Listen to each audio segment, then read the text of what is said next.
Hi guys, should we have sympathy for Brexiteers? As I said before, Brexiteers are not the same as Brexit voters.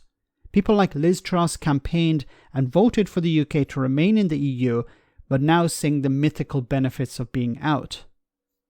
The same goes for this journalist who writes for the pro-Tory, pro-Brexit Telegraph. Back in 2019, she wrote an article for the paper titled, "I voted to stay in the EU, but the arrogance and snobbery of Remainers has changed my mind."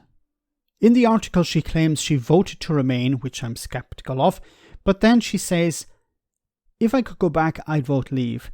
Not because I have different facts or a new understanding on the matter, I don't, no one seems to, but because I've been so horrified by the conduct of Remainers, both people and Parliament, that I've lost all respect for their cause. The sheer audacity of that viral petition to revoke Article 50, a document calling for the overturning of a democratic vote, signed by a majority of my generation because it didn't go their way, was the final straw. That I continue to be outlawed from every conversation in which I dare to say so seals the deal." Now she's complaining about the reality of Brexit, a Brexit she seems to support. Her German partner can't easily come and live in Britain. Have a listen. Why does the success of his application rest on how much you earn? That's what I'd like to know, honestly. It seems ridiculous, given that I've just had a baby. I mean, obviously, he's the breadwinner at the moment. But yeah, no, they won't let us combine our income because he doesn't earn it in the UK. And obviously, he can't because they won't give him a visa. So It's one of those round and round. What have you been told either by the Home Office or by any lawyers that you've consulted about this? I couldn't quite believe this situation, and I spoke to 2 immigration lawyers, both who said that my only chance was to make a human rights claim, which would cost about $5,000, take about a year, and not even definitely be successful. They said there's absolutely no way around it. This is what you wanted.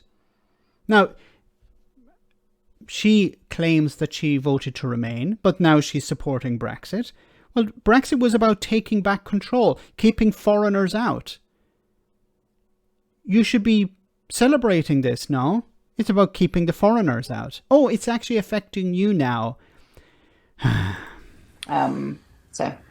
Stuck. Yeah, and you say that were you to be able to apply for a visa for your fiancé, Julius, it would take about 6 months to process. It would cost more than $3,500. It would last for 2 years and 9 months, after which you're required to repeat that process. All over again. Yeah.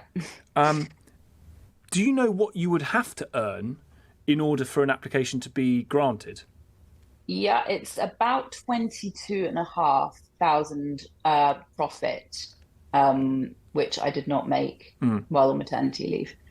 So, and it's it strikes me that it's probably going to be quite hard for you to earn anything near that profit if you're also on maternity leave, right? Yes, yeah. I'm a full-time mother, so not easy. There is, you can obviously get pre-settled status for EU nationals coming to the UK, but you can't because of the circumstances in which you met. Give us the background to that, if you would. We met too late, basically. We met sort of post-Brexit and post the deadline. That deadline was 2020, and we met in 2020. So it's too late for that. There you have it. Okay. You can't complain now about Brexit because you still support Brexit.